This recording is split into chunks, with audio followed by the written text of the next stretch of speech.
Welcome to my channel. நீங்கள் பார்த்துக்கிட்டு இருக்கிறது ஹாபிஸ். இந்த வீடியோவில் நம்ம பார்க்க போகிற topic no track for my life. நான் ஓட பாதை இல்லை. இந்த தலைப்பு யாருக்கு பொருந்துமோ அவங்களுக்கு வாழ்த்துக்கள்.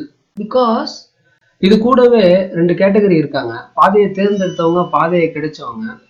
இவங்களில் பாதையை தேர்ந்தெடுத்தவங்க ஒன்றுக்கு மேலே வாய்ப்பு, காரணம், திறமை, செல்வாக்கு, விதி. பாதை கிடைச்சவங்க கிடைச்சிச்சு போயிட்டேன். வாழ்க்கையில் பாதை கிடைச்சவங்க அந்த பாதையிலே தான் இருப்பாங்க. வாழ்க்கையில் பாதை கிடைக்காதவங்க தான் நிறைய பேர் இது வரைக்கும் ஒரு புதிய பாதையை உருவாக்கியிருக்காங்க.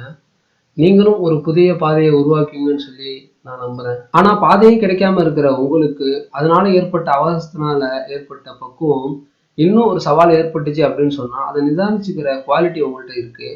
ஆனால் அந்த 2 கேட்டகரியில் உள்ளவங்களுக்கு திடீர்னு ஏதாவது சவால் ஏற்பட்டுச்சு அப்படின்னு சொன்னால் அதை அவங்களால நிதானமாக ஹேண்டில் பண்ணுறது சந்தேகம்தான். வாழ்க்கையை சக்ஸஸாக வாழ்ந்த பையனோட கதை. ஸ்கூலில் ஃபஸ்ட்டு, காலேஜில் ஃபஸ்ட்டு, கேம்பஸில் செலக்ட், ஃபாரினில் வேலை.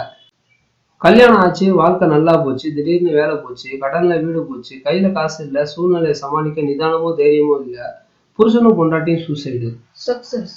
இந்த சம்பவத்திலேருந்து நான் என்ன சொல்லணும் அப்படின்னு சொல்லி விரும்புகிறேன்னு சொன்னால், வாழ்க்கையை அனுபவம் நிறைய கிடைச்சவங்க நன்றி சொல்லிக்கோங்க. அனுபவமே இல்லாமல் ஒரு உயரத்தில் இருக்கிறவங்க திடீர்னு ஏதோ ஒரு சூழ்நிலையினால சூசைட் பண்ணிக்கிறாங்க. அனுபவம் ஒரு செல்வம் தான், வருங்கால செல்வங்களுக்கு கொடுக்கலாம்.